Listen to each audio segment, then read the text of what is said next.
Musical Talk, the UK's independent musical theatre podcast.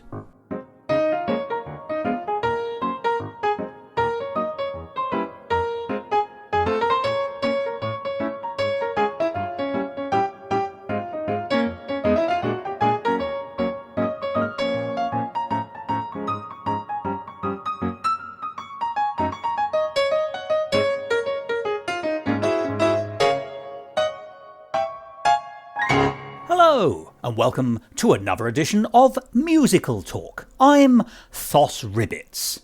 I like to think of myself as a gentleman. Others think of me as a dope.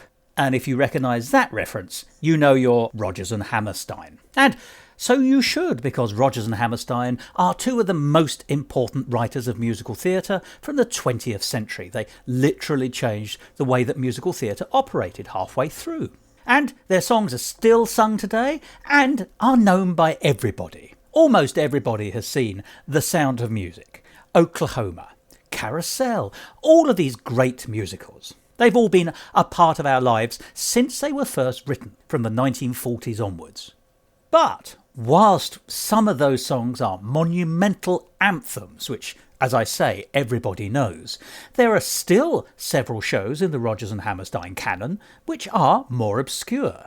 We've spoken about Allegro here on Musical Talk before, and that is a great show, and it has a great song in it called The Gentleman is a Dope, to which I was referring right at the top of the episode. But it has many other truly great songs which just are not recorded or performed as much as they might be. And there are plenty more musicals from the Rodgers and Hammerstein canon beyond that. When was the last time you heard anyone mention Pipe Dream, or Me and Juliet, or even their television version of Cinderella? Well, what that means, of course, is that there's a wealth of unknown Rodgers and Hammerstein material. And there's a show which mixes healthy dollops of those unknown but brilliant songs with many of the better-known songs to make a fantastically heady mix and a fantastic show in its own right, and that is a 1993 review called A Grand Night for Singing.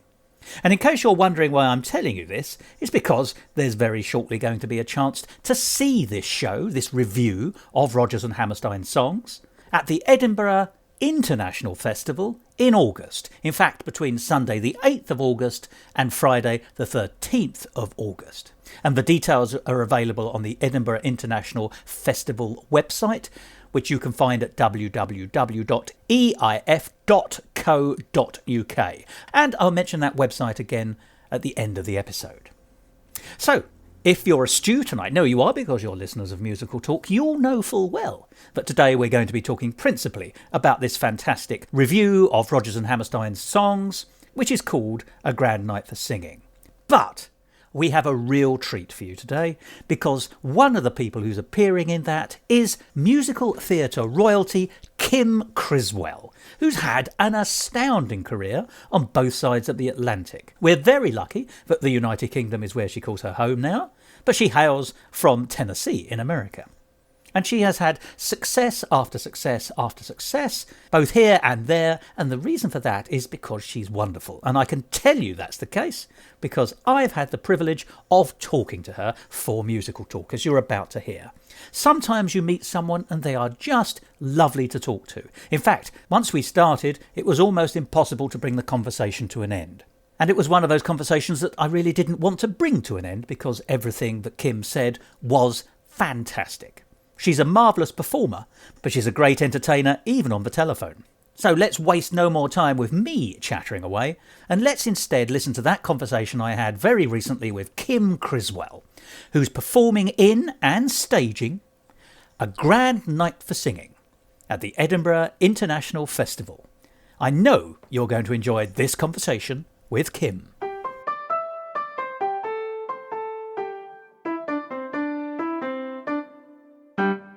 Musical Talk, the UK's independent musical theatre podcast.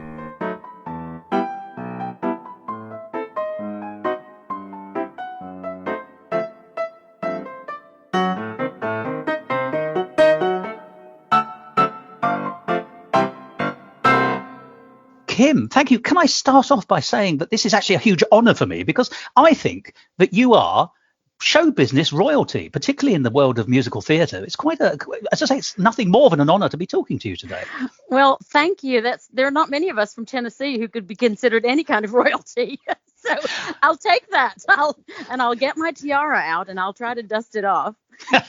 Well, you already have a crown as far as I'm concerned. And you have been a really important part of musical theatre, both in America and Britain for years. I mean that in the most complimentary sense. You've had an amazing career. You still are having an amazing career.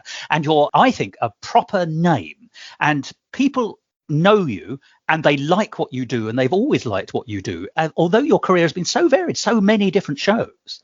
I know it's going to be difficult for you to respond to that. So I didn't hear a question in there. And I was just basking in the waves of appreciation that were washing over me. But let us bring your career to now, because as we record this, which is July, we're all getting ready for Edinburgh in some form this year, which is obviously it's often the Edinburgh Festival Fringe. That is happening this year, but in slightly reduced circumstances.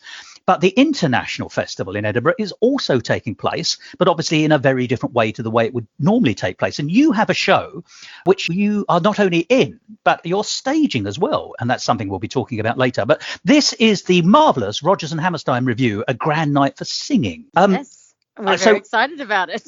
Well, I really wanted to talk about it because this is a show that started in 1993 or thereabouts as a review, and is obviously a review of the songs of Rodgers and Hammerstein. But people often say, well, surely I know all the great hits of Rodgers and Hammerstein, and I'm sure they do. But this show is rather more exciting than that. For every great Rodgers and Hammerstein standard, there are several that might be a little bit off the beaten track. It's a real collector's piece, I think, in a way. How would you describe the show? What drew you to it? Well, what drew me to it initially was that they asked me to do it. And so I said, let me go investigate this. Now, I should have known this show out of the box. I should have, because it was in 1993. And all 5 of the people in the original cast were people that I knew. And some of them were dear friends. So I should have known about it. But it ended up coinciding with being the year after I moved over here to do Annie Get Your Gun. So it completely passed me by. It was not on my radar, this show. I wasn't aware it had happened. Now I know a lot about it. I just went and immediately looked up everything I knew and went, oh, well, there's Jason. I mean, I went to college with Jason Graw, and I've done a million projects with him, but I've known him since we were teenagers. Also, all the other original cast members are people that I've either worked with or are friends with or something. So I know all of them quite well. This is quite fascinating to me because there is one other Rodgers and Hammerstein review called Some Enchanted Evening, which I was involved with way back in the 80s. It's fine. I mean, it's got a lot of famous, wonderful songs, but as a review, I don't think it's the best constructed thing I've ever seen.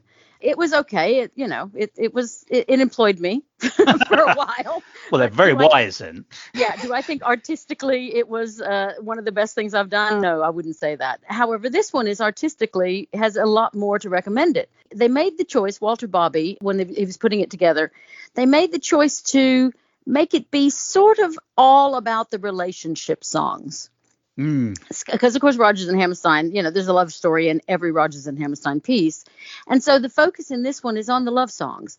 And the focus is also on, and it's not just romantic love, boy, girl stuff. Some of it is, parent child. There's all kinds of things. Some of it is just having your heart broken because it didn't work out.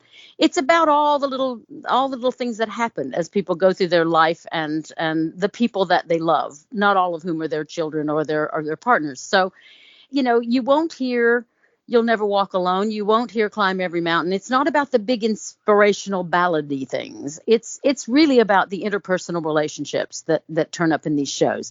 And they're all reinvented to be out of context of the shows so that they can, some of them are reinvented in very interesting ways. Like, how do you solve a problem like Maria becomes the tenor's love lament? Oh, right. No okay. nuns Yes. on the stage anywhere. No nuns, no postulants, no Maria. No, she's just a problematic girlfriend that he doesn't understand. Well, forgive me, this is immediately interesting because I was going to ask exactly how do you frame songs? Because, the one thing that everyone knows about Rodgers and Hammerstein is that Oklahoma came along and changed the way musical theatre worked. And the old musical comedies have, of course, survived.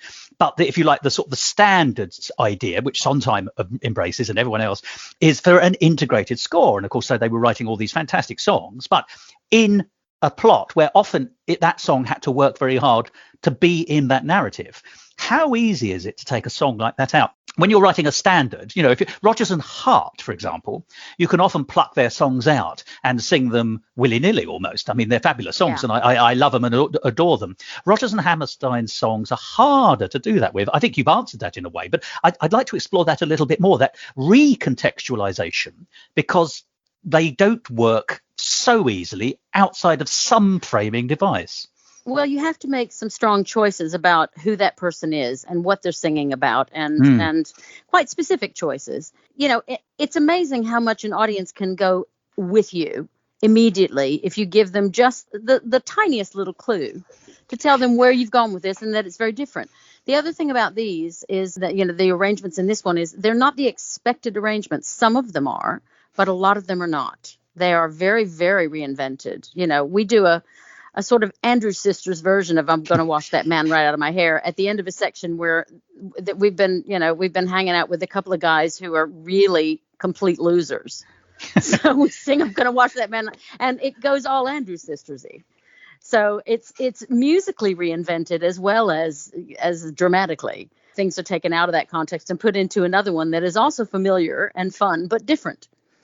Do you know, I adore that. It's that kind of thing, hearing something tremendously well in a different way. I get it. Even occasionally you hear brass bands playing songs from Gilbert and Sullivan, but you think, but I'm not used to hearing that in a brass band environment. And so you find yourself re-evaluating or re-enjoying sometimes something so well just because it's coming to you in a reflected and different way. I mean, I'm going to wash that man right out of my hair. The moment you said that's done in a kind of Andrews Sisters kind of a way, you suddenly think, well, of course, that would work amazingly well. But it's not until someone either says it to you or ideally goes to the show and sees it would you think, that's brilliant. Of course, that song works like that. Yeah. Well, that's the context for that one in this. A lot of things that you're used to hearing in a sort of ballady way, like "Oh, What a Beautiful Morning." In this one, our baritone sings it just like he would in Oklahoma, but it's an up-tempo jazzy version like you've never heard before. And, he's rushing around doing something, which will be clear when you see the show, what he's doing. But it won't be clear until the very end of it, that where he's going and what he's up to. There are a lot of things like that because the songs are worked into sections where you may not get a whole song. You may get a piece of a song that then segues to another song. And the whole thing makes a picture that is not, nothing like the original intent of those songs in their contexts.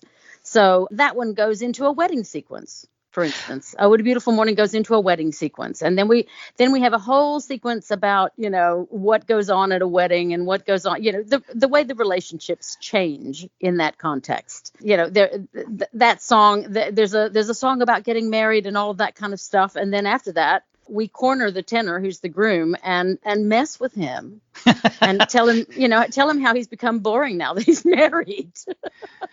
Well, you see, it was a totally different writing partnership that said, "I'm getting married in the morning." So, but it does fit in. Obviously, in musical theatre terms, getting married in the morning is exactly what you do. But I once again, I like the way you're describing that each piece, each song, is like a piece of a jigsaw, but from different jigsaws, which you've managed to put together to make a totally different picture, as though that were possible. But of course it is, yes. I mean, and it's, some things are just simply what they are. Not everything is a giant medley. I mean, because I think that would be exhausting. So yes. You'll have a medley, and then you'll have a little palate cleanser or something that just stands alone.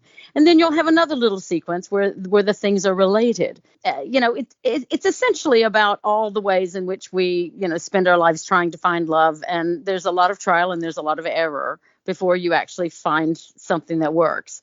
So it's using the songs to tell that kind of a story, which is kind of fascinating. And also a great many of the songs are from shows that really people don't know at all. People don't know Me and Juliet or Allegro or Pipe Dream. Yeah, there are several songs from those three in here. Flower Drum Song, they don't even know that well. Once you get past a couple of songs, they don't really know all of those either. So I mean, the whole R&H repertoire is in there somewhere, and the most overdone songs, the songs that you always hear, are not there. Which or is if they're there, refreshing, it's a isn't it? bit. Yeah, Yeah. if they're there, it's just a bit of it. Yes, we of course we have Some Enchanted Evening, because that is a love song. I Have Dreamed is there. That's a love song. But there are also some quite wonderful things that are a lot more obscure that you'll listen to in these arrangements, because these arrangements are quite interesting. Some of them are just gorgeously, hauntingly, beautifully simple. They're, basically harp and piano and cello, some of them. Oh, And gosh. when you hear, All at Once sung that way in that kind of an arrangement, it just stabs you straight in the heart. It's just gloriously beautiful. It's the two men singing about a love triangle. They're both they're both checking out the same girl and not getting, one of them gets her and the other one doesn't. And they're singing about how one of them is singing from a lovelorn place and the other one from a discovery place. How interesting. Forgive me, I think that takes me a little bit further into... in some of this, we're already discussing and exploring this, but Rodgers and Hammerstein themselves, because they are so important in the history of musical theatre, whether or not one warms to them or not, they are there. They are monolithic in some sense. That is also potentially detrimental to people's view of them. And let's start with Richard Rodgers, because you were talking about how the arrangements and the contextualization of a song can change its feel. And I think you said, "Oh, What a Beautiful Morning" is jazzy, was the word you used. Yeah, it's quite jazzy. And for me, Richard Rodgers has two distinct phases. It's obviously very simplistic to say this, but once again, we're back to the Rodgers and Hart period. All those songs can be very easily lifted out and riffed in jazz versions, because they have been for years. Much less so, I think. I think there's a kind of... It's not just that Oscar Hammerstein brings out something different in Richard Rodgers. Richard Rodgers, I think, hits a different kind of tempo in his creativity from Oklahoma onwards, in that sense. By which I mean, you could describe his music as monumental, but is it very broad? There aren't that many up-tempo numbers in his works with Hammerstein. There aren't that many comedy numbers, or at least your sort of light-hearted, twinkly numbers in which a comedy number could be settled. I know there are a few, and indeed the Stepsister's Lament from Cinderella is, not many songs are bold enough to say, "I'd like to break that person's arm." I think that's and once again, also a song not really known. Even if people know about Cinderella, they'll know "Do I Love You Because You're Wonderful," which of course is in here as well, and is, I think, one of the supreme songs of Rodgers and Hammerstein. But I suppose I'm trying to say is, it does sound, from the way you're describing it, that there's so much more to Richard Rodgers, even within the Rodgers and Hammerstein canon, than perhaps the public have got used to thinking. Would that be fair, do you think? I mean, this sounds to me this is going to be the show that blows that apart. Like I said, it's a mixture of two different kinds of things. I mean, it is a mixture of the ones that are treated and done absolutely faithfully, because, I don't think there is another viable way to do something wonderful. For instance, that one is a song of incredible dignity and needs to be treated seriously. You couldn't do it with a kazoo. I agree. No, you shouldn't, and you shouldn't jazz it up. And I mean, so that one is done absolutely faithfully. So is This Nearly Was Mine. But there are other things that are turned inside out in quite interesting ways. And I think the comedy songs stay comedy songs. But for instance, Everything's Up to Date in Kansas City. Well, we've all seen that in the context of Oklahoma. It's got basically one joke in it, about you could see that everything she had was absolutely real. But what you haven't heard is a version of it where everybody comes on doing cool jazz behavior and singing it in a Manhattan Transfer sort of way. Goodness. So no, you're right. We haven't seen that. It's the most totally diabolical thing in the show in terms of harmonies, because they're totally Manhattan Transfer level. And we're all killing ourselves to learn it, but we will learn it. Learn it, we will. Well, that brings me then for what are the challenges of this piece. I mean, as a performer, of course, you have to be versatile. And we should never forget that people in musical theatre are actors and actresses, not just singers. There's so much more to being a performer in musical theatre than, is lazily assumed. In fact, there's a magnificent quotation about you being a lifelong entertainer and actress, which I think is the right priority, actually, or so it seems to me. I hope you won't mind me quoting that. But I don't mind it. It sounded flattering. I don't mind. And as an actress, of course, you have to find a way of getting a song across to make it land and make it hit. But of course, you'll also be used to the Speechmark's traditional way of doing it. How much of a challenge is it for you to release your own, not prejudices, but experience and knowledge of songs when you're doing them in this sort of fresh way through a different prism? Well, it's actually not difficult at all to recontextualize the song because, I went to college at Cincinnati Conservatory where they had one of the first, if not the very first, musical theater degree program in America. So they were kind of ahead of the curve on how to train people up for this profession. And the focus for us, the minute we arrived, was to be different from everybody else. There was none of, they were like, if you want to be a Barbra Streisand impersonator, go somewhere else because there's already one of those. Yeah, sound advice, really. And there's no reason on earth for you to try to be a second one. What you need to be is the only one of you. What is there that's unique about you? So the focus was always on us to come up with our own ways to do things, to come up with our own take on things. So that's not new to me. That's what my training started with, really. And, I just remember the kinds of things we would do in vocal coaching class and be asked to, turn a song inside out, and we would do it. And people came up with the most outlandish, wonderful things. So I think that's, for me, that's the most fun thing, is to take something and make it your version of it, and do a take on it that isn't necessarily what it usually is. The less well-traveled road is often the one that has so many more surprises. Yeah, well, yes, but also you have to respect it. I mean, you shouldn't take Climb Every Mountain and turn it into an up-tempo scat number because that kind of, it does have a sort of gravitas to it that you should respect. Yeah, but it's not Rhyme Every Mountain, is it? No, exactly. So certainly there are limits to how far you can go with turning something inside out. But to change, here's an example, something I can remember from college. One of the girls in my class, we were asked to do something and just do a really bizarre twist on it. She came in with Wait Till You See Him, the Rodgers and Hart standard. Yeah. And she came in and very solemnly came in and, put a lily down on an imaginary coffin. Oh. And sang it as if it was a lament. Yes. Like she was singing it at his funeral. Which is a different take. You should have heard him laugh. Changed the line. But it was hilarious because you should have heard him laugh. But just not recently. Yes. Yeah, I mean that kind of that sort of take was absolutely encouraged when I was in college. Try stuff, make it your own version of it. And Rodgers doesn't crack when you bend him, I suppose, is where we're going with this in a way. Yeah. Honestly, Rodgers and Hart things, yes, are more likely to have crossed over to the jazz world just because it was a jazzier time when they were writing together. But also the shows were about lighter subjects. The shows were, they were about society and, rich people versus poor. They weren't about big, weighty themes. When he got with Hammerstein, they started writing shows that had themes in them that were important world themes and humanity themes. Whereas I think the Rodgers and Hart shows were a lot lighter.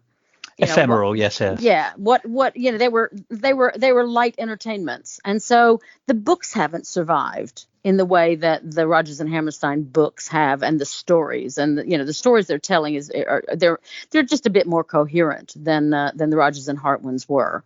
They were not intended to be the same thing. No, they were two different kinds of things. It's going to be a while before we see a revival of Jumbo, I think. Yeah, well, I'm not sure. Not sure. Well, listen. You never know that we've seen The Lion King. Come on, you can do all kinds of things to create animals on stage. Now, we were talking about the malleability, therefore, of Richard Rodgers, and actually that he does hold up to this ability to be reinterpreted and thought through and played through again, which I suppose brings us then on to Oscar Hammerstein. Now, I think there's a very particular flavour and feel to a Hammerstein lyric, and in some senses, and this is underselling him, of course, and I know this, but at face value, there is a kind of wholesomeness which can also be slightly naive. And that works very well in those contexts of that sort of, well, I know so many of their work was after the Second World War, not all of it, of course, but, when there's a yearning for simpler lives in some way. So you can see it absolutely connecting with the sensibilities of the period. It always amazes me that those sensibilities of the pieces are still so resonant today when we live in totally different worlds, in a much more cynical world. But for the individual songs, once again, how far can you, I mean, recontextualize them, stretch them. You don't change the lyrics, I appreciate, but to change the meanings of the lyrics by the way you have positioned them. Are the lyrics of Oscar Hammerstein flexible enough for this kind of slight recalibration or significant recalibration, in your view? Well, I think they are definitely flexible because they are seen as more generic. Like, with Larry Hart's lyrics, for instance, there was a lot of topical, dropping names, just like Cole Porter always dropped names of whoever was famous. Well, none of that means anything to anyone today because we don't remember who those people were. Yes, no references to Walter Winchell in a Hammerstein lyric. Yes, exactly. So, but maybe in a Hart lyric. But, defo, yes. But certainly with Hammerstein, they tend to be about bigger themes. They're more sort of expansive themes. They're more human themes. So humans don't change. Humans are still fighting the same fights and having the same challenges and hopes and dreams and wishes and aspirations. Then that they're having exactly the same stuff they were having in the 1940s and 50s and 60s when these were written. Of course. So that doesn't change. I can't say no. The context of it might, but the battle going on in that girl it's the same battle that's going on. It's just there's an archetype, isn't there? Yes. It's hitting them younger now. I mean, that used to be a 20-something singing that. Now it's a 14-year-old or 15-year-old. Goodness, but yes, you're right. I mean, it's but it still works because people are the same. I think that's a really good point, and actually therefore goes to show what an excellent lyricist Hammersmith was. His simplicity, oddly enough, sort of describes hides and describes a real understanding of the human nature. Yeah. I mean, I think their ability to tap into what humans feel and express that is kind of unparalleled. They seem simpler. It all seems simpler. The only one simpler than them was Irving Berlin, because he could just write a heart lyric that just stabs you. But he didn't, and he also could write a great dirty song. So I mean, yes, he could write some naughty ones too. But doing what comes naturally, I believe. Yes. Yeah, exactly. Well, there's a dirty verse in just about any one of those laundry list songs from Irving Berlin, which isn't so much a Hammerstein thing. He doesn't write so many laundry list songs like his contemporaries. But certainly what he does write is things that are simple, that you immediately get it, that immediately makes sense to you on a human level, because it's talking about something that you've experienced or something that you've felt. And we've all felt being pushed around by love or frustration with this or that or the other part of it. We've all felt all of that. So the minute you hear one of these songs start, you know where they are, and you can empathize with it. So can I ask you a question? Because we're talking about how surprising this show can be in some senses, because it's going to give us songs that aren't necessarily always well known, some that are, but many that are not, from the canon, if you like. And there's going to be some sort of variation on how they would be usually expected to be performed against what we're actually going to see. So we're already in this fantastic world of exploration. Obviously, as someone who knows the catalogue backwards and has probably sung so many of these songs, if not all of them before, are you surprised by any of these songs, either just because when you look at the song again in a review, outside of the show it was written for, you suddenly see extra virtues in a song which may have been obscured or just not as clear? Or is it sometimes the arrangement just makes you think about the song again? What's been surprising you, Kim? Just the fact that some of these songs, when you put them with a very simple orchestration that is just stringed instruments playing beautiful writing, that you just go, the beauty of that is just washing over me. I don't think I ever noticed All at Once You Love Her before as a song. I just didn't. But in this version, it is breathtakingly beautiful. In its simplicity. And it's just, there are a few arrangements in this that are in that style of harp, piano, cello being primarily what you're hearing, with maybe a little bit of a woodwind thing here and there. But it sort of, it sort of just sounds like water music to me. But it's so calming. The version of If I Loved You in this is of that ilk, and I get to sing that one, and it is it's a stunning arrangement.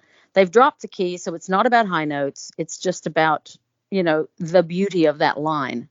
The The meaning, beauty of yes. the meaning of the song and the beauty of the way the notes work with that meaning. And everybody is just playing exquisitely. So theoretically, we'll cross that bridge. We haven't They learned them will. yet. They will. I'm sure they will. No, this is already promising to be a treat just in conversation. So what it will actually sound like when people go and see and hear it, I think is something very much to make one's mouth water. And there are a number of songs in it which I know and love and are from the odder shows, shall we say, or the less well-known shows. Yeah. I mean, The Man I Used to Be, at one level, is the most Alfred E. Drake, Howard Keel kind of number you could possibly imagine. I can certainly imagine both of them singing it. Yeah. But it's it's full on. This is who I was. This kind of sort of alpha male, if you like. But love has changed me. But where's the life of late I led? Yeah, isn't it? Once again, Alfred Drake. Yeah, there you go. But it has a certain power, actually. I'll tell you what, this is just anecdotal, but I used to be a great fan of the late David Jacobs, who had a regular radio program for many, many years and played what he called our kind of music, which had a huge overlap with musical theatre. Mm-hmm. And he came across this song quite late in life. Possibly in his 80s, certainly, only about 10, 15 years ago. He died in 2013. And I was listening to one of his radio programs. This is BBC Radio 2, which is quite small C conservative in the way it plays music and things like that. And the song, The Man I Used to Be, he played it from Pipe Dream. He then said, that was so good, I'm going to play it again. And he did. He played the same song twice on the trot in the middle of a primetime BBC Radio 2 program, which is something that just doesn't happen on the radio. Yeah, I haven't heard that before, that's for sure. But it really spoke to him as a song, and its unusual value, I think, also sort of gave it an extra burnish, if you like. I mean, this is a very reductive question. I'm almost embarrassed to ask you, but is there a song that you find, you were talking about the simplicity in the show that surprised you, the song that surprised you most? Do you have a favourite song from the collection? Oh gosh, it's hard to. I don't think I do have a favorite yet, because I can tell you that the one that is going to feel the best when we put it together, I think, and I've heard this, I was told this by Jason Graw, who was in the original. He said, boy, did we love singing that arrangement of Some Enchanted Evening. Which is the Act One ender, isn't it, I think? Yeah. Although in our production, we will not have an act break, so we'll go straight through. So, yes, it is the Act One ender, technically. So, COVID, no intervals. Indeed, yes. Yeah, so good point. So I mean, he just said that they all just loved singing that every night because of the way the harmonies are arranged, because of just the way the arrangement was all around. They just loved it. They loved doing it. And that may end up being one of those. There are others. I mean, it's usually ballads, but there's some other things. I mean, there's a song called It's Me, which I don't do. Anna Jane Casey will do it. She's the minxie dancer girl, after all. So, there's a review. Because I mean, when they called me for this show, they had originally asked for me to be that character, and I looked at the score and realized, oh, that was Allison Reed. Oh no, I'm not the minxie dancer girl. So I called them up and I said, no, I should be Vicky Clark. Is that okay? Have you already offered somebody that? They said, no, you can switch parts, because they didn't, they don't know any of these people. Why would they? But they didn't know. It's in a review, it's so much more about the personality type and the specific talents of the original artist, because it's always tailored to them, the first person who did it. Whatever they could do is what that character does. And so, I've known Allison and Vicky Clark. I mean, I've worked with all of them. I knew I was a Vicky Clark in this context. I was not an Allison Reed. But she does a number called It's Me, which kind of goes for nothing in Me and Juliet, a show that really nobody knows. No, quite. It's kind of sung with the other leading lady. She's sort of the soubrette, and she's singing with the leading lady, who is Isabel Bigley, the original Sarah Brown. So it's names that in a show that you haven't heard of. And anyway, it's just about, it's a little song about a girl who says, I just don't have any personality until I'm playing a role. And when I play a role, I'm dynamite. Anyway, I'm just like, okay, this is baby June, dainty June, grown up and gone wild. Oh, crikey. Yeah, I can see that interpretation from the way you describe it. Yes. Yeah, and the two men in this are her sort of fantasy Vegas backup boys, which will be hilarious. They will definitely be funny in the number. So, I mean, I'm quite loving that one as a production number of sorts that is just about her going off on a complete fantasy and just being really over the top and funny. With just, kicking her head and doing all those things Anna Jane can do that I couldn't do in my wildest dreams. She will do them impeccably well and be fabulous. And I've just said, look, honey, you do it yourself. I don't need to tell you what to do here. You fill it up with the kind of things you know how to do.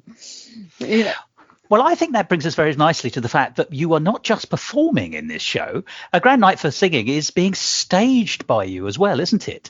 It is. Yeah, and that strikes me. First of all, that would be a big job anyway. To do both is an amazing thing, and I think speaks volumes for your capacity as well as your excellence. But there's also the issue that, and you've mentioned it in passing, and we mentioned Jumbo, but there's a bigger elephant in the room, which is COVID and performing shows in socially distanced ways and a way that keeps people safe, allowing theatre to come back, which is something we've all wanted desperately. But of course, that makes things harder. How are you facing that? Because it seems to me you've got the creative.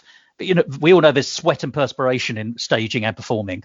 You've got the creative elements of staging and performing, but now you've got, if you might say, the extra logistical elements to factor in. How come I'm even speaking to you? Why are you not on an oxygen pump or something? Well, given that our first day of rehearsal in Edinburgh is 4 weeks from today, that's a very good question. Because, yeah.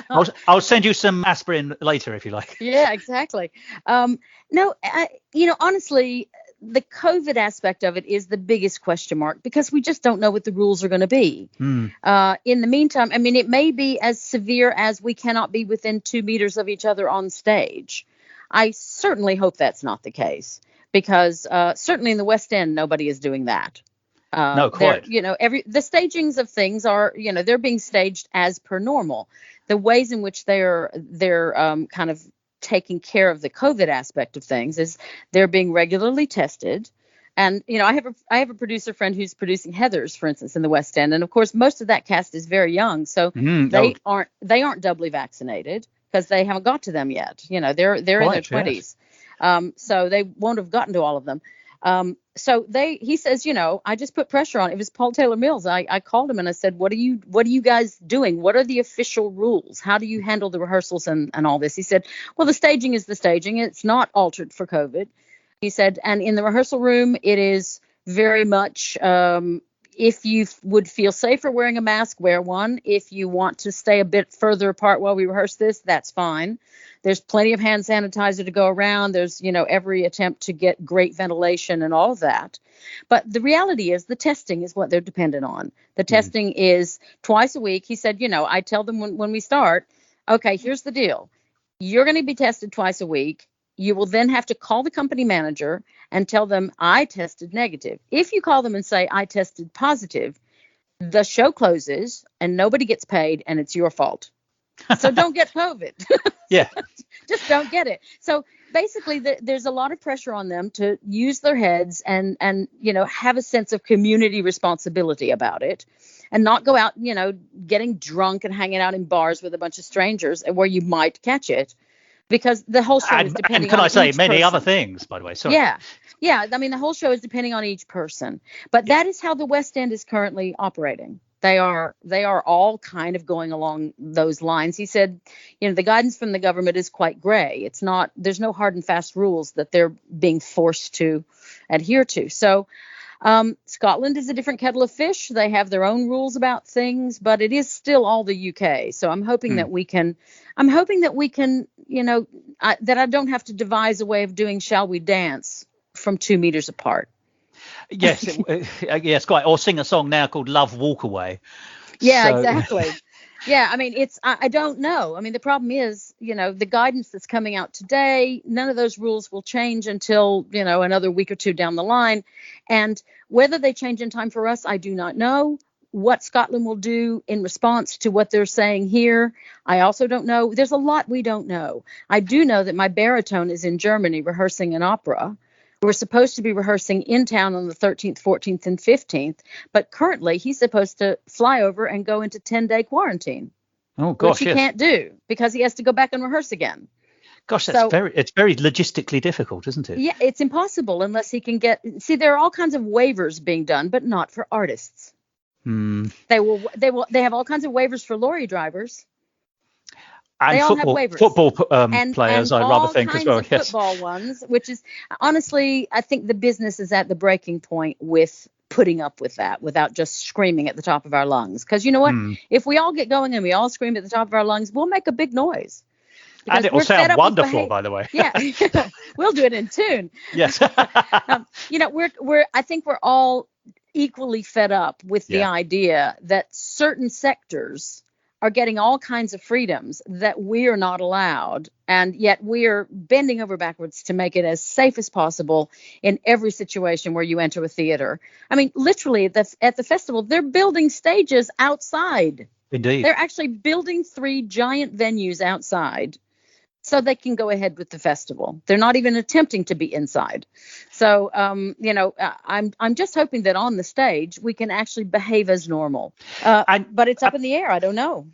Well, the good thing there is, of course, that, there is a proper drive to make sure that the Edinburgh International Festival is a success this year, even by doing those unusual things that you're talking about, by holding so much more outside. That's been well known for a while, that there's thought and planning going into that. The Fringe is a slightly different matter, obviously. That is going ahead, but there's going to be an odd mixture of smaller venues and a lot of virtual.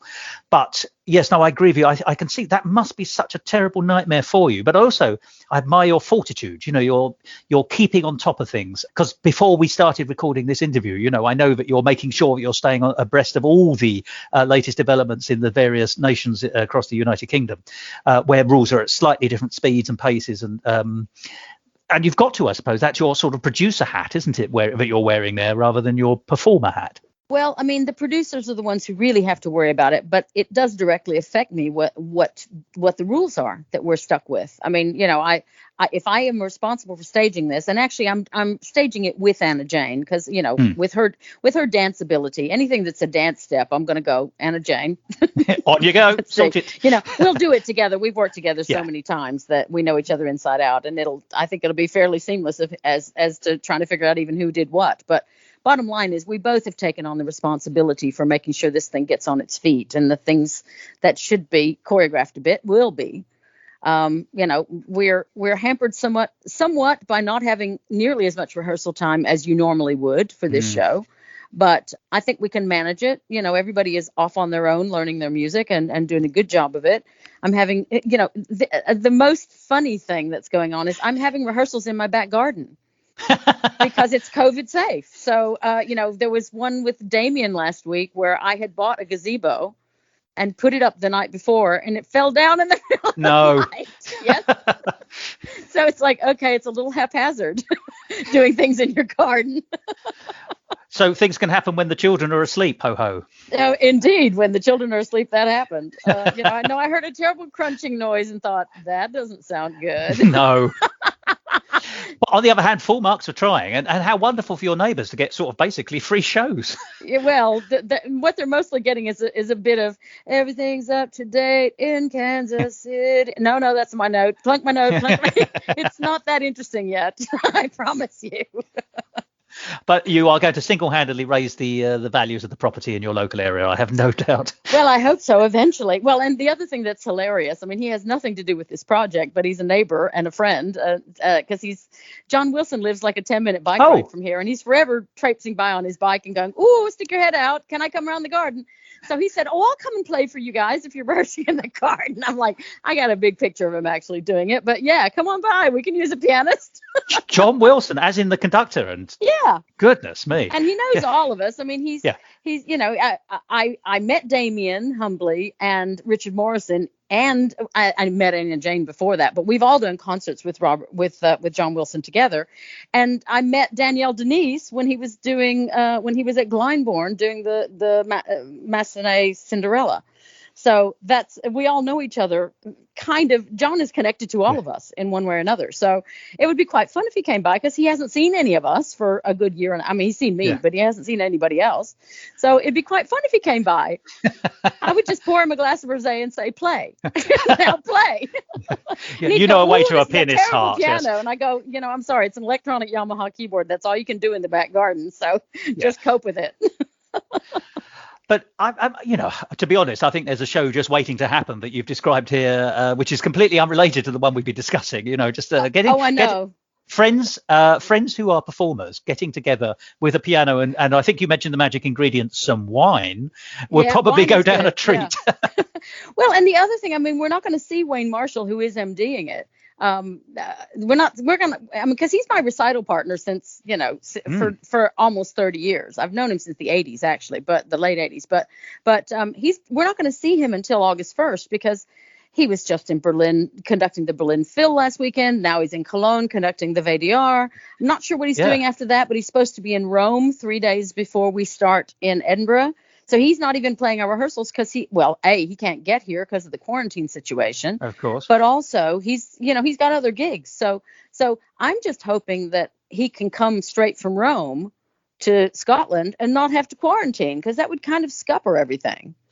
Well, hopefully by then who knows what situation we're going to be in. That's what I mean. Yeah, because we're recording this. Yeah, we're recording this well before August. Yeah, so. Things need to change this month very radically for this to work the way it wants to. And, it is an international festival. You can't, I don't know how you go ahead with an international festival if you can't get the international parts of it in town. People have to come from abroad to make that a thing. Yes, quite. Yeah. And, and I've got family. My family's already there. Some of my family in America have tried to find a place they can go on a vacation. The only place they have managed to book is Iceland, because Iceland lets them in. And they wanted to just run down from Iceland to Scotland and see the show, but they can't sit here in quarantine for 10 days. No. So I mean, so much depends on things lightening up enough so that with sensible precautions, that people can actually come to the festival. It's kind of diabolical at this point, and frustrating, because we don't know what's going to happen, and we need to know. Yeah, I mean, it does put terrible strains on the business, and it's a business in a creative sense, but also in a financial sense, and it needs to prosper in both, doesn't it? Yeah. So, but let's turn the focus to the staging creatively. I mean, obviously, we've spoken about the terrible obstructions and logistics that you've got to face, but getting, hands-on with the material. How has that been for you? Honestly, learning stuff. I love learning stuff. I mean, I don't have any problem with that. And I've managed to get a couple of, I have one pirate video that somebody illegally did from the balcony at the theater where they played. So I've got that, although from the 90s? Yeah, from the original production. Goodness me, right. And it's not that we want to copy what they did. No, of course. Sometimes it's good to know, well, why did they do that? What did they do there? And I've already asked Jason. He's like, Kimmy, it's 93. I don't know. It's a long time ago. Yeah. I go, oh, great. You're going to be a big help. I can see that. But, it's trying to figure out the why of things happening, like, listening along to it and listening to where they're talking. And you look at your vocal book, which has the spoken lines in it. And I can, every single Jason Gra ad lib, I know it's him ad libbing it. And it's hilarious that it's now officially in a script somewhere. Oh, because I know him so well. I can always tell when he was just going off on one. And of course all of that gets in the script. That's what reviews are like in the first incarnation. They are always based on whoever you got. And Jason's funny. So one of the things I knew about this one is that no matter who we got to be the tenor, it had to be somebody who's funny. And Damien ticks every box. Damien will be great. I mean, I'm really, really pleased with everybody that we've got. Richard Morrison, he's like the embodiment of Alfred Drake. He really sounds. Richard Rodgers would love hearing him sing this stuff because he sings it just the right way. Danny Denise, it will be fabulous in this because she loves doing the things that are slightly out of the expected comfort zone for her. For her to be at Covent Garden singing Bohème this week and then turn around and do this, She's got a real sense of adventure about the business, and it's right up her street to turn around and do something that's this different. She did Man of La Mancha. Aldonza is not for somebody who's delicate about their voice. No, quite. You can't approach any of that stuff delicately. So she was. I'm sorry to say I didn't see it, but I heard phenomenal things about her, that she was just stunning. So I know she'll be great. She'll be great in this. And she's a lovely big name, but she's also a great girl. So I'm looking forward to that. Damien, I've worked with before. He's hilarious. Anna Jane makes me laugh harder than almost anybody I can imagine. Everybody's funny and fun, including Richard Morrison. He's very naughty. So everybody's funny and fun. Wayne is funny and fun. This stuff comes to life if you get people with a sense of humor who are just human and amusing. This is the good kind of infectiousness, isn't it? Yeah. There is not a person who is a plank of wood in the entire thing. Wonderful to hear. Yeah, because, sometimes that happens. And of course, energy is a really important thing, isn't it, about getting things across? Because, and forgive me, I hope you don't mind, I'm going to say briefly, but every review I've ever read of you, Kim, has always described you as a kind of powerhouse, as someone who comes on stage and suddenly all the electric lights sort of crackle with delight. But really you have stage presence and power. That's quite an impressive thing. And of course can really sort of elevate material. Not that the material needs the elevation, but it can, everything adds cumulatively to making things better and better and better. Are you aware of that in yourself, or is that just something that you're blessed with? I don't know. I'm always very flattered when people say that. And, you kind of, nobody knows where stage presence comes from or why you think somebody is thrilling to watch on stage. Nobody knows why, and nobody knows how you achieve that. But if you're lucky enough to be gifted in that way, you consider yourself very lucky. And I think, and also the other thing is you try to surround yourself with people who are absolutely competition for you in terms of if you're both on the stage at the same time, you're not going to be able to overshadow them because they can hold their own and be just as compelling. That's when you get a great show, is when you get a show full of people where everybody has that kind of presence to hold their own. That's when you get something special. I think that's a wonderful humane response as well, actually, if you don't mind me saying. That's recognizing the greatness in others is a way, if you don't mind me saying, of it proves to me of the greatness of you, and not everyone gets that, I think. Well, no, not every. I have worked with a very few people who are quite competitive on the stage and want, they won't look at you, deal with you. They just want the audience to look at them, and they'll put their hand in front of your face in a bow. They're really yes. So competitive, and they kind of resent that you might be taking attention away from them. That is never welcome in my world. I think we're all equals. Yeah. I think we're all equals, and we all help each other. And if we all help each other, we end up with a good show. And if we don't, then we have a war, and that is not good for anybody. That's not good for the cast. It's not good for the audience. It's not good for the piece. It's awful.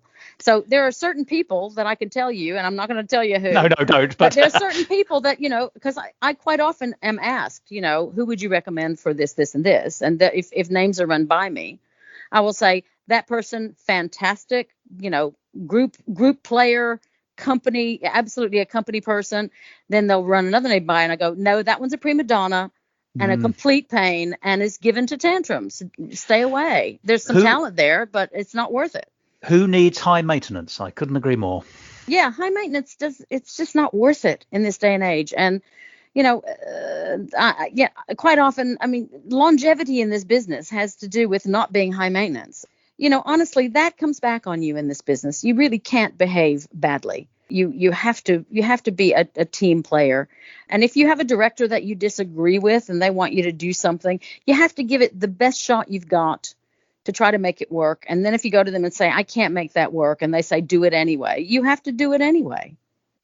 Well, it's interesting, actually, to me that the review is a form which is almost the most egalitarian of any theatrical performance anyway, because, most shows, most musicals, for example, usually they're less ensemble in the sense there's a few leads or a lead and, there's going to be people in the chorus. But actually in the review, everyone has a song as well as an ensemble piece. Everybody is. It's quite it's very collegiate way of performing. It seems to be, even more so than usual.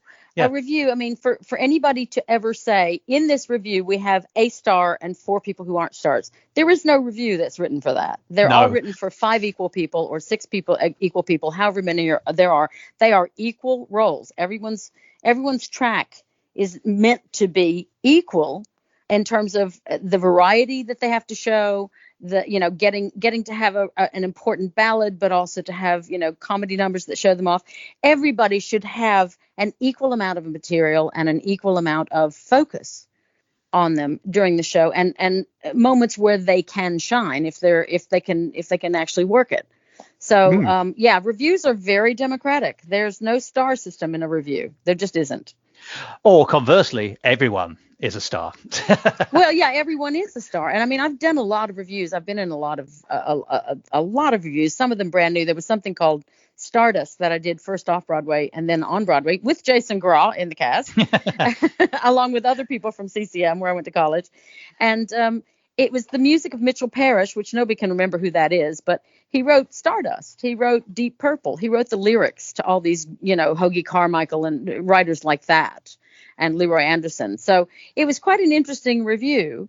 And every single one of us had a track that was showy and demanded range and dance and funny and serious. Every single one of us. There wasn't anybody that could just skate through that. It's almost, therefore, actually a showcase, not just of the material, but of the performers. And in fact, that's a beautiful thing, actually, that that everybody is shining and everything in the piece is shining. It's good for an audience. Yeah, when you do a book show like Oklahoma, say, and you're Ado Annie. Ado Annie is pretty much Ado Annie. She's got a range that's, it's not 3 octaves. It's about an octave and a half. She belts, and she's just a certain kind of character. And she doesn't have a huge amount of any range, emotional, none of it. She, sometimes in a show you'll have a lot of emotional range, but if it's a stock character like that, there's not a lot built in. Whereas in a review, you'll get to do opposite kinds of material. You'll get to do material that you would not normally be given to the same character in a book show. It's an experiment, isn't it? A way you can push and see how far you yourself can move into various bits and play around with the character a bit, because they're not quite so solidified. Yeah, exactly. I mean, the character is you. In fact, what I think is funny, one of the things that I think is really funny is the way they're advertising this show. They've got us listed as the character that we're playing. So I'm listed as Victoria, which I think is hilarious because there's no point. Nobody knows who those people are. So that's true. Knows not who yet. The originals were. So you don't need to write down Martin and Victoria. But it's because then nobody cares what the names of the originals were, because it's just, we're just playing ourselves and doing a certain track. It's in a way more intelligent, probably, although this isn't the way they have done it, to just say woman 1, woman 2, woman 3, man 1, man 2. That even vocal ranges don't really describe it accurately. You just like number them and be done with it. It's I can, but once again that takes us back to the point, doesn't it? But actually the roles are equal in a review. It's but that's fantastic. So I think that brings us back then to a Grad Night for Singing. I mean, I genuinely hope that you're able to lick all the logistical problems as they develop, or hopefully as they fade away, more hopefully. But the show itself sounds marvelous, and I must tell you that it's really whetted my appetite to hear it. Whether I'll get a chance to go to Edinburgh, I can't tell you, but if I'm there, I shall certainly come and see it, and I hope many other people will. But how can people see this particular review? Well, they can go to the festival's website. It's like at eif.com or .co.uk, I think, and book tickets. The audience is socially distanced. There are 6 shows. It's all the second week of August, across that week. It's a really big venue. So there should be a fair amount of tickets, even with social distancing, for every show. And once again, that also is flexible depending on what the government will allow in August, which is a month away from now. So we don't, it could change. So that's a good point. Yeah, sorry, flexible. Can I just say that also means if people can't get a ticket for a performance they particularly want, they might be able to get it later on if more tickets are released because they can be. Exactly. That's all kind of flexible at this point. So certainly the ticket lines are open. You can go ahead and book. And basically, I'm sure they're booking, like with most things, they're booking in groups. It's probably not so easy to get a single ticket. So bring somebody with you because yes. They're selling them in pairs and like 2s and 3s and 4s, for instance. Probably not groups bigger than that. But the audience, they will be sitting there on chairs that will be at whatever distance they need to be to placate the government so that they feel that it's safe. It's outdoors. I've seen the renderings of these venues that they're building, and they're just gorgeous and impressive and huge. The stage is bigger than the Coliseum. Blimey, yes. It's actually bigger than the Collie, and I'm like, we're going to kind of look like a little island in the middle of that, I think. We're going to need to get some masking so that we can actually get to the middle without having to, like get on a little trolley or something to truck us out there. Get one of those airport things that drag us out there. One of those little trolleys that takes you to the gate. A golfing cart. That would be quite an entrance, yes. If we had a golf cart, that would be handy. Essentially, the tickets are on sale. I don't know how it's selling. I haven't looked at any of that, but I'm really hoping that we have, a good, just for the sake of the organizers, I hope that they can manage to sell this out. I think, their festival looks amazing. It's incredible the number of things that they're doing coming out of this COVID year. Oh, yes. It's an incredibly ambitious festival. They've got some seriously interesting names and things. And I think we are probably the thing that is the most kind of on the light entertainment end of the classical music scene. Certainly that, out of our cast of 5, there's, Danielle and Richard are very much classical artists first and foremost, but very able to cross to this. I'm somewhere in the middle, but really mostly a thespian. And Anna Jane and Damien, same thing. We're a mixed cast. Wayne is, he's a creature of all genres. He's an astonishing musician. I mean, he really is something. So, and every player is handpicked, and they're all soloists in their own right. They're all, excellent. They're not the people that you would always see buried. They're people who are quite used to playing great big solos. So, it's going to be musically exquisite, I think, assuming we all learn our harmonies in Kansas City, which is hard. It's really hard. But from hardness comes greatness. So, I mean, everything you've said about a grand night for singing has just been amazing. I think it's fired my interest. I hope it's fired other people who are listening, and I hope for you it's an enormous success. So much so that maybe it goes on beyond 6 shows, or comes back another year, or goes elsewhere. Well, certainly, once the show is up and running and we have this sort of little package that this show is, 11 or 12 people. That's that's the whole thing. That's music and the singers. So it's very portable. I think it's the right kind of temperature to come back out of COVID. People want to go and just have some escapist, not have to necessarily work too hard. I mean, why is the Royal Opera House doing La Boheme? Because people love La Boheme. Quite. That one's not hard work. That one is just immediately adored. Rodgers and Hammerstein ticks the same boxes. It's not Nixon in China, is it? I mean, no, it's not Nixon in China. Great work, but harder to cope with. Yes. Exactly. I think audiences are desperate to go and just be entertained in a setting that is charming, that is, safe. And this, I think they've managed to achieve setting up a place where people will feel safe, and they'll be able to listen to excellent music by world-class people. Because, I mean, this is the kind of cast that is a dream cast for this. I don't see anything weak in this cast of people. And musician-wise, we are completely blessed. So I think it's quite something to see. And I think it will be available for audio streaming. There's been talk of a video, but I think there are rights problems with that. I'm not sure that they're going to actually be allowed to do that. But the audio thing, I think, will go ahead. So it will be possible to listen to this even if you can't get there. Although you won't, be better to see it in real time, wouldn't it? So buy your tickets, people. Come on up and see us. We're all so thrilled to be out of our living rooms and back to what we do.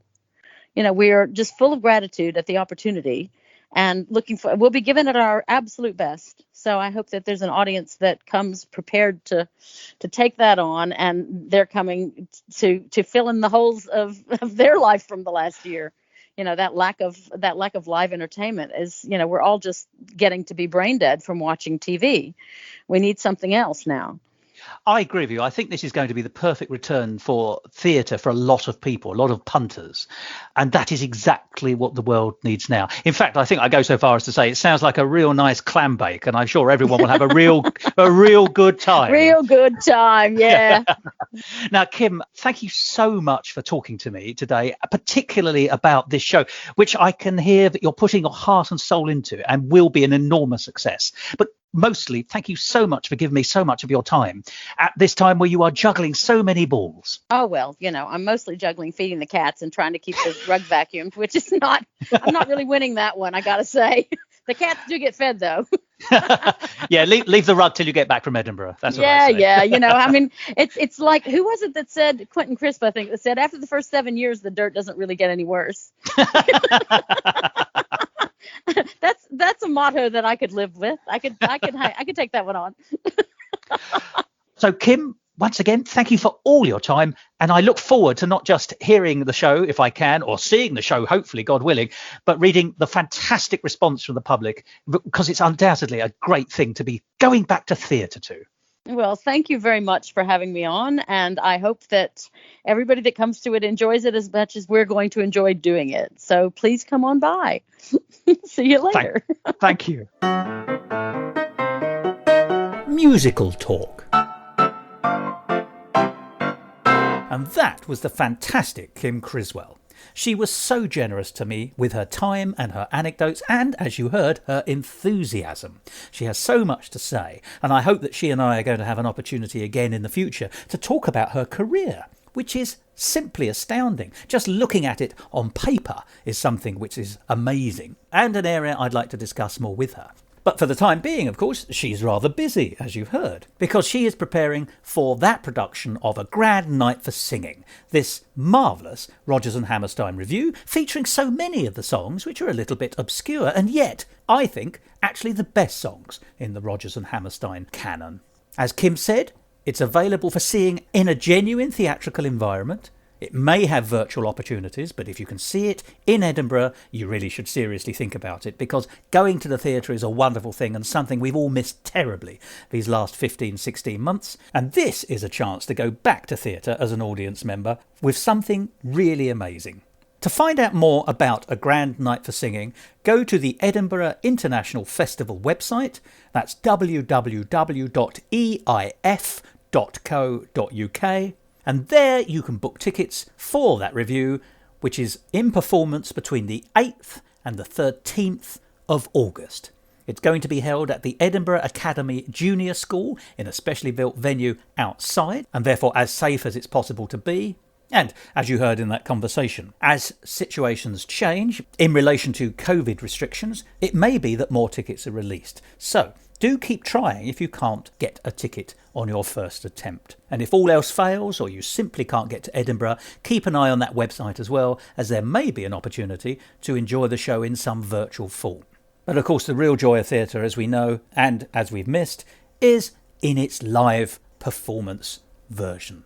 So hopefully you'll have a chance to see A Grand Night for Singing in Edinburgh itself. And that, I think, brings this episode to a conclusion for this week. It was an honour for me to speak to Kim Criswell, and there's almost nothing more I can say about it except that it was wonderful. And so too will be the show, A Grand Night for Singing. But for the time being, let's finish this episode with the word that we know will do it. It begins with a G, it ends in an E, and it's got goodbye in the middle. Here it goes. Goodbye.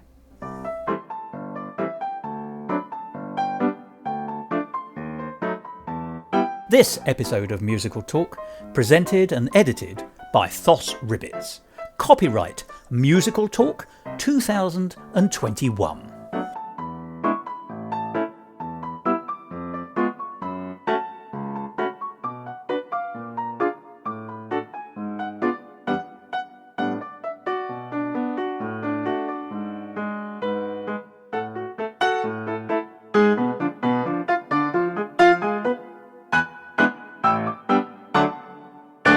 To find out more about the world of musical talk and listen to past episodes, go along to our website www.musicaltalk.co.uk or subscribe to us on iTunes and follow us on Facebook, Instagram and Twitter.